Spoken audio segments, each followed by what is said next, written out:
Originally, I was just going to read to you chapter 1 of Navalny's book. However, I injured my knee 2 days ago, and I've pretty well been laid up because of it. So, I figured I would use this time to read chapter 2, which is, I would say, more engaging than chapter 1.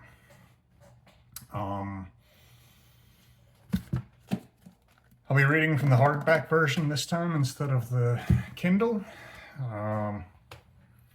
That should, the Kindle was acting kind of laggy on the previous video. I'll also be able to show you some illustrations of this.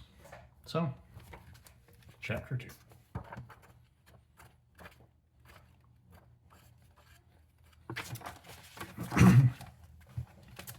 If you imagine that coming out of a coma is more or less instantaneous, as the movies would have us believe, I have to disappoint you. I would be only too glad to say that 1 minute I was dying on the plane, and the next I opened my eyes to find that I was in a hospital and looking at my beloved wife, or at least a team of doctors peering at me anxiously. That is not what happened. Getting back to normal life took several weeks of very unpleasant and persistent visions. The whole process was like a drawn-out and highly realistic journey through the circles of hell. It wouldn't surprise me if that whole concept was devised by people who had been in a coma and seen the same things I did. There was an unbroken succession of hallucinations through which I occasionally glimpsed reality. As time passed, there was more reality and less hallucinating.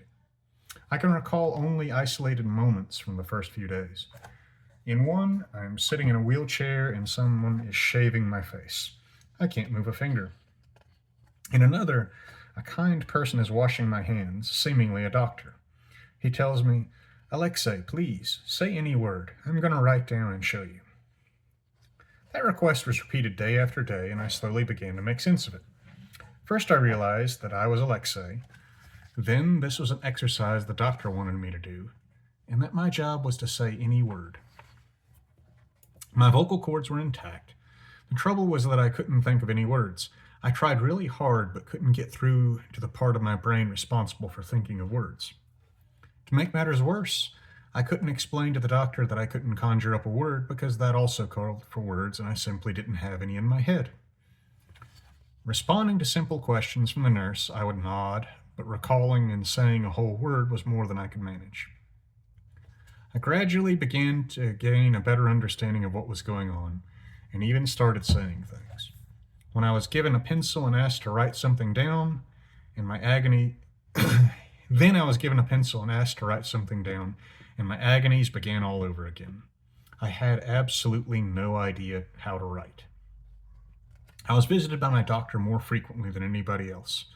He was a very famous and respected neurosurgeon from Japan, a professor.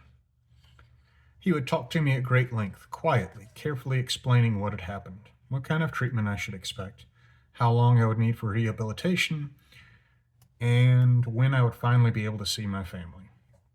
I was tremendously impressed by how professional and authoritative he was. He is the first person I remember clearly after emerging from the coma.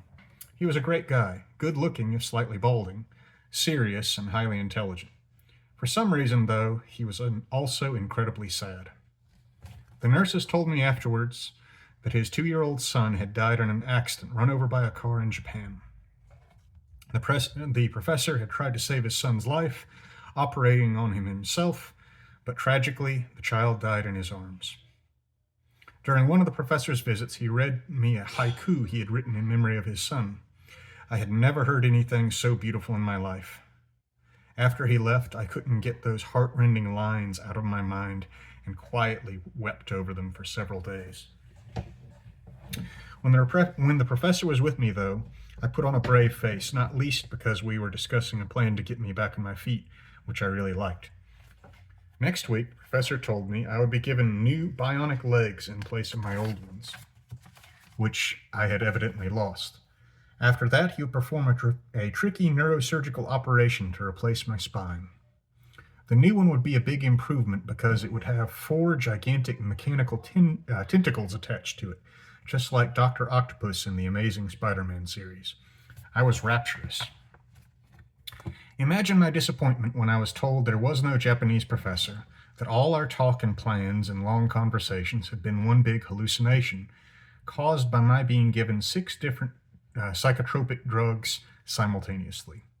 I was so stunned I demanded to see the entire hospital staff. Perhaps I had gotten some of the details mixed up and he was not a neurosurgeon, but, say, a resuscitation specialist. Alas, there was no one at Charity, my hospital, who fit the description. I gave every impression of accepting that, as the doctors and my family were telling me, I had imagined the whole thing. I did nevertheless devote several hours to Googling famous Japanese neurosurgeons on the off chance there was one whose son had died in an accident. If there wasn't, I would have to face the fact that I had been crying my eyes out for 3 days over a haiku I had made up myself. I don't remember the first time I saw Yulia after the coma. There wasn't a moment when someone came into the ward. I opened my eyes, gazed at a beautiful woman, and thought, "Oh, Yulia is here. That's so great." I wasn't recognizing anyone, and I had no understanding of what was happening around me. I just lay there, unable to concentrate. I do remember, though, that every day there was a best moment when she materialized beside me. She knew better than anyone else just how to adjust my pillow and how to talk to me.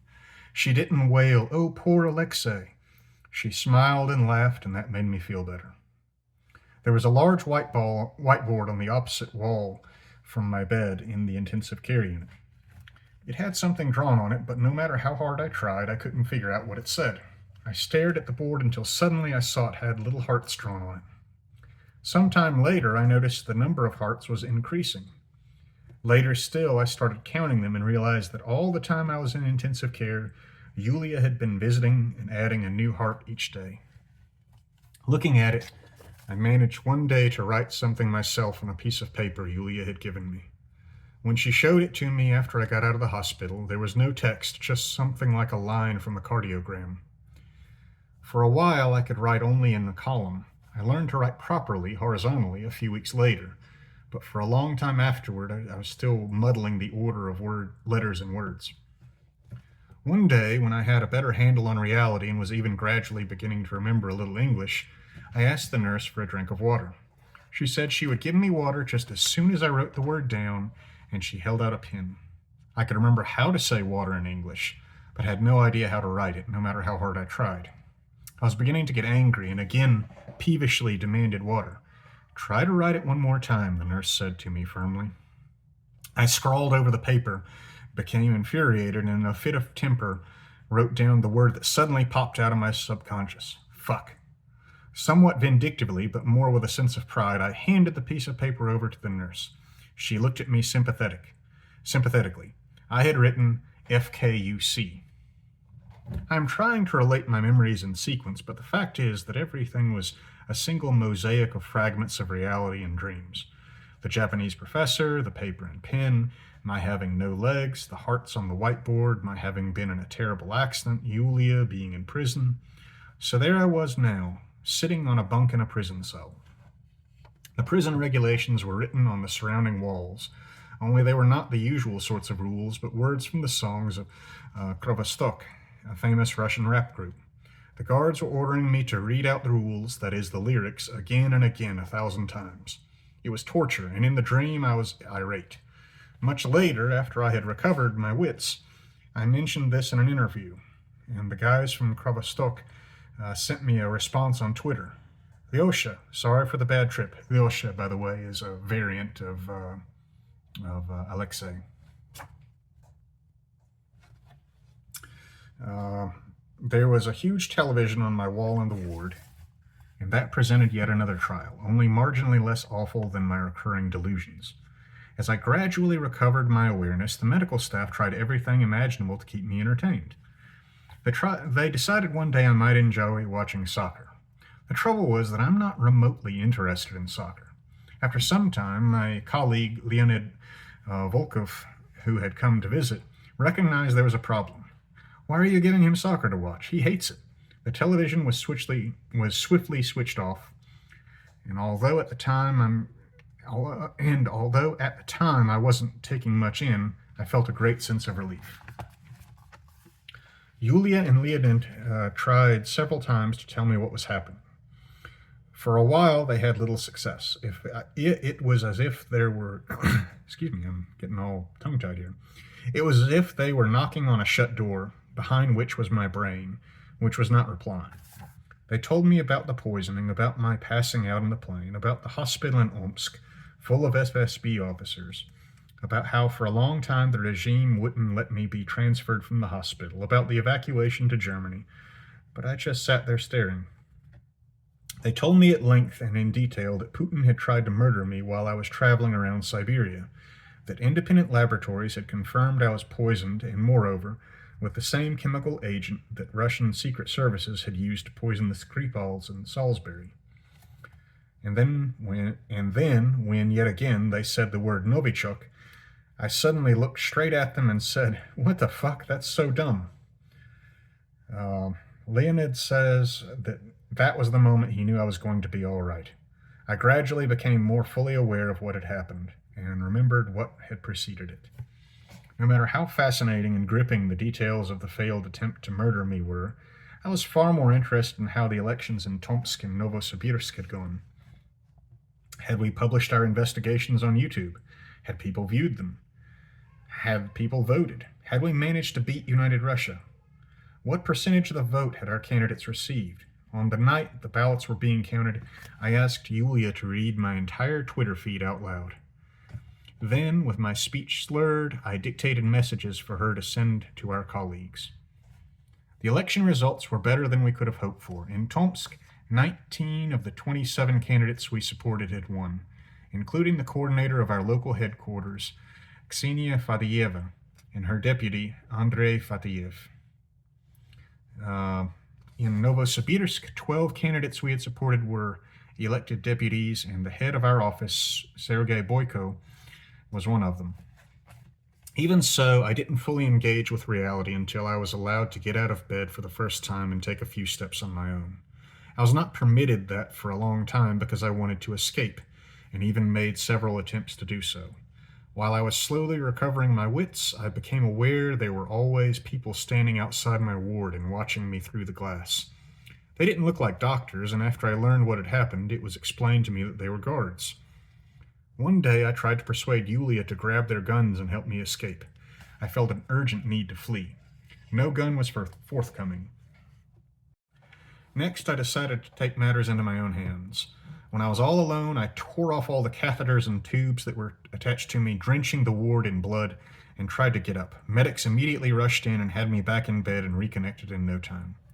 I didn't give up that easily, though. I made several more breakout attempts in the following days. When finally, with the doctor's permission, I was able to get out of bed myself and walk very haltingly the few steps to the sink, everything genuinely came back to me. I wanted to get washed, but my hands wouldn't obey me, and then there suddenly came to mind very vividly how a few weeks before I had been trying to wash my face in the bathroom on the plane from Tomsk to Moscow. I went back to bed, lay down, stared at the ceiling, and felt absolutely wretched. I was like a frail old man, unable to walk the 3 meters to the sink without trouble, unable to turn on the tap. I was afraid I was going to be like that forever. Initially, it seemed I really would be. Getting back to living normally called for a huge amount of effort.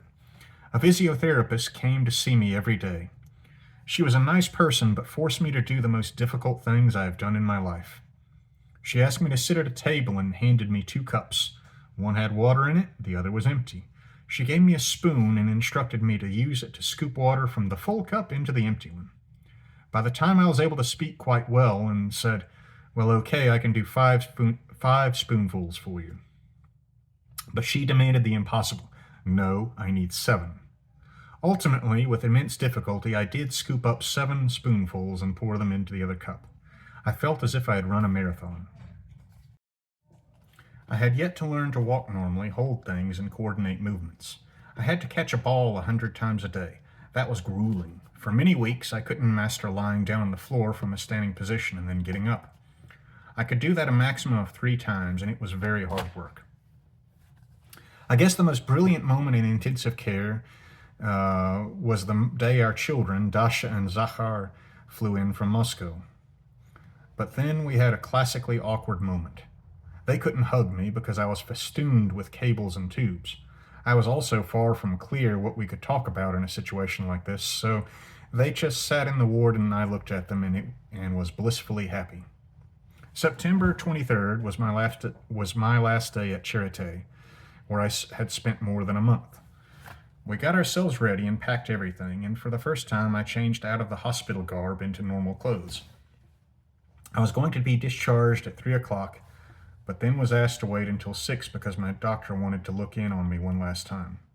The door opened and in came a doctor, followed by a lady who seemed vaguely familiar. It was Angela Merkel, Chancellor of Germany. This came as a complete surprise. I already knew, of course, that she had played an important part in saving my life by pressuring Putin into agreeing to let me be transferred to Berlin. I wanted to shake her hand or even give her a hug. I had temporarily become very emotional since the poisoning, but quickly reflected that my tracksuit bottoms and t-shirt were already enough of a challenge to strict German protocol and that I shouldn't push my luck. For the next hour and a half, we talked mainly about Russian politics. Merkel was amazingly well informed on the subject, and I was greatly impressed by her detailed knowledge of our investigations, particularly the latest ones in Siberia. Merkel's coming to see me was a very touching personal gesture and a smart political move. It was obviously going to rile Putin. As we were saying goodbye, I thanked her for all she had done. She asked what my plans were. I told her that I would like to return to Russia as soon as possible. She said there's no need to hurry. I was nevertheless obsessed with the idea of getting back to Moscow as quickly as I could. I really wanted to see in the new year at home. Yulia stopped me. Let's wait until you're fully recovered. We stayed in Germany 4 more months. This is next they post an Instagram post that Navalny made. September 21, 2020. A post about love. Yulia and I had our wedding anniversary on August 26th. We've been married for 20 years. I'm actually quite glad I missed it and can write this today when I know a bit more about love than I did a month ago. You will have seen the scene 100 times in films and read descriptions of it in books. One person is lying in a coma, and their partner, through their love and ceaseless devotion, brings their beloved back to life. And of course, that's exactly how it was with us, strictly in accordance with the canons of classic film about love and comas. I slept and slept and slept. Yulia, at Yulia Navalnaya, came to see me, talked to me, sang me songs, and played music for me. I cannot lie, I don't remember any of it. But I will tell you what I do remember. Perhaps, actually, it can't even be properly described as a remembering. It is more a collection of my very first sensations and emotions. It was very important to me, though, that it is now forever imprinted in my brain. I am lying there. I have already been brought out of the coma, but can't recognize anybody and don't understand what is happening. I can't speak and don't know what speaking is. My sole pastime is to be waiting for her to come. Who she is, I am uncertain. Neither do I even know what she looks like. If I manage to make out something with my unfocusing eyes, I'm unable to remember the picture. But she is different. That much is clear to me. So I just lie there and wait for her. She comes and is the main person in the room. She straightens my pillow and makes it very comfortable. She doesn't have a low, sympathizing voice, but speaks cheerfully and laughs. She is telling me something. When she is near, my idiotic hallucinations retreat. It feels very good when she is there. Then she goes away, and I feel sad, and I wait for her again. I don't for a moment doubt there is a scientific explanation for this. Like, I was apprehending the tone of my wife's voice. My brain secreted dopamine, and I began to feel better. Each visit became literally therapeutic, and the effect of waiting for her enhanced the dopamine reinforcement. But no matter how impressive the scientific and medical explanation sounds, I know for sure, simply from my own experience, that love heals and brings you back to life. Yulia, you saved me, and this may be included in the neurobiology textbooks. So there you have chapter. Here's a picture of the opening of the headquarters in Volgograd in 2017. Provocateurs drag Alexei outside while supporters try to pull him back in. Alexei live on the air in 2017, immediately after an attacker threw a toxic liquid in his face.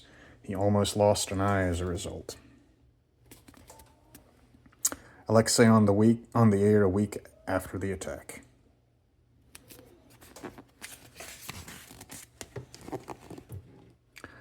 Alexei, Yulia, and Zakhar at a rally in Moscow, 2017. Police surrounded them and escorted them out of the rally without explanation, preventing Alexei from speaking. Meanwhile, his eye continued to heal after the surgery. Alexei at a staff meeting in the office of the Anti-Corruption Foundation, 2017. Alexei at a rally in Omsk during the presidential campaign, 2017. It says Navalny, 2018, with an exclamation point. Alexei debating with an activist from United Russia Party at a rally in Novosibirsk during the presidential campaign, 2017. Alexei's nomination as a presidential candidate at a meeting in Serebryanny Bor, 2017. Alexei and his colleagues on their way from the Central Election Commission to submit documents for his candidacy to the Russian presidency, 2017.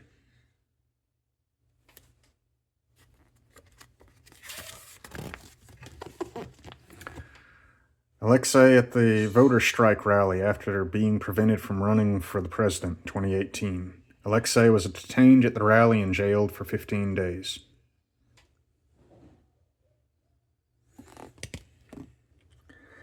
In 2018, Alexei meets his brother at the gates of the prison colony where Oleg spent 3.5 years after the trumped-up Yves Rocher case.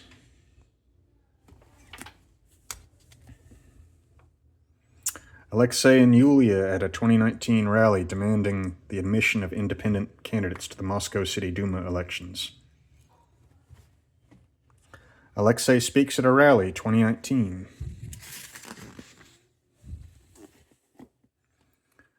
Alexei at the Anti-Corruption Foundation office. On the wall hangs a photo of the Solvay Conference, 2019. Alexei and his family at the Charité Clinic in 2020, shortly after his coming out of a coma caused by Novichok poisoning.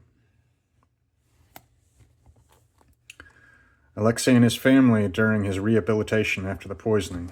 That's the previously mentioned Zakhar, and that's Dasha.